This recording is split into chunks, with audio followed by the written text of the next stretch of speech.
Ah, bravo! Merci Monsieur le Président. Avant de poser ma question, je voudrais dire à Monsieur Cazeneuve qu'il ne manque pas de culot parce que c'est quand même avec la complicité du gouvernement socialiste que l'Europe a mis en place un système de taxation invraisemblable des épargnants chypriotes, de tous les épargnants. Mais après tout, de votre part, ça n'est pas étonnant puisque vous ne cessez aussi de taxer les Français, tous les Français, depuis que vous êtes au pouvoir. Je voudrais dire aussi à Madame Fioraso qu'on a bien compris son objectif. L'une des rares réformes que le gouvernement socialiste n'a pas encore remis en cause, c'est l'autonomie des universités. Malheureusement, c'est en marche. On a bien compris votre objectif depuis ce matin. Alors, Monsieur le Premier ministre, ma question s'adresse à vous. Grâce à l'action des gouvernements successifs sous l'impulsion du président Chirac, de nombreuses initiatives ont été prises pour faciliter l'accueil en milieu scolaire des enfants handicapés. La France a néanmoins un retard encore important à rattraper, notamment en ce qui concerne la scolarisation des enfants autistes. Comment expliquer dans ces conditions que dans le cadre de la loi de refondation de l'école, un amendement donne désormais à l'éducation nationale la possibilité de demander le retrait de l'école des enfants et adolescents handicapés? Cet amendement, proposé par les députés socialistes et adopté avec le soutien de Vincent Peillant, constitue une incroyable régression. Est-ce là votre idée de la justice? Est-ce là l'école de la République que vous nous préparez? Une école où l'on n'accepte que les enfants qui sont dans la norme? Monsieur le Premier ministre, les enfants handicapés ont besoin d'être en contact des autres pour progresser, mais c'est aussi grâce à eux que les jeunes Français pourront s'ouvrir au monde et devenir des citoyens responsables. Monsieur le ministre, allez-vous entendre la voix des familles qui sont profondément choquées et qui vivent douloureusement cette nouvelle stigmatisation? Monsieur le Premier ministre, ma question est simple, je la pose au nom des familles. Allez-vous, oui ou non, renoncer à cette mesure qui est un incroyable retour en arrière et une régression inacceptable? La parole est à Monsieur Vincent Peillant, ministre de l'Éducation nationale.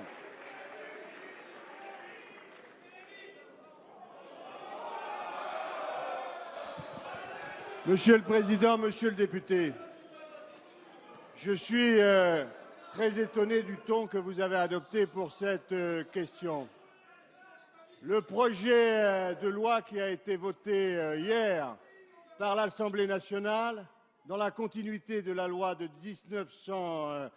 2005, reconnaît l'école inclusive à la fois, pour la première fois, dans le rapport annexé et dans le Code de l'éducation.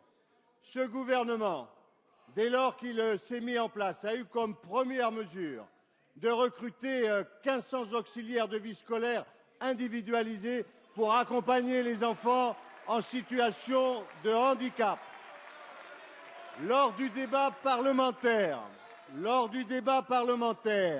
la Commission a proposé un amendement dont l'état d'esprit n'est pas du tout celui que vous dites voulant jouer sur la souffrance des gens, mais d'améliorer les liens entre les MDPH et l'État.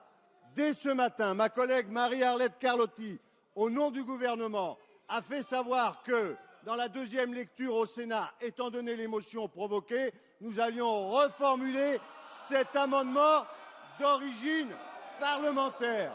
Vous le saviez, le droit à l'éducation des enfants en situation de handicap, comme de tous les enfants, a été réaffirmé par cette loi. Nous y mettons les moyens. Nous le faisons dans un esprit d'union et de continuité par rapport à la loi de 2005. Et je considère que le ton qui a été le vôtre, alors que vous vous êtes informé, vous déshonore. La parole est à Monsieur Alfred Marie-Jeanne. Allez, s'il vous plaît, mes chers collègues. Allez, allez. Vous aurez l'occasion de répondre, Monsieur le Président. Vous aurez l'occasion de répondre. Allez, Monsieur Marie-Jeanne. Non mais, mes chers collègues, on a bien compris que vous n'étiez pas d'accord avec le ministre de l'Éducation. Bon. Allez, s'il vous plaît, s'il vous plaît, s'il vous plaît, s'il vous plaît. On a bien compris que vous n'étiez pas d'accord avec le ministre de l'Éducation nationale. Je vous rappelle que dans le cadre des questions d'actualité, il est le seul à pouvoir formuler une réponse. Et il est maître de sa réponse. Monsieur Alfred Marie-Jeanne. La question... Monsieur Baïs, ça va. La question s'adresse... Allez. S'il vous plaît. S'il vous plaît.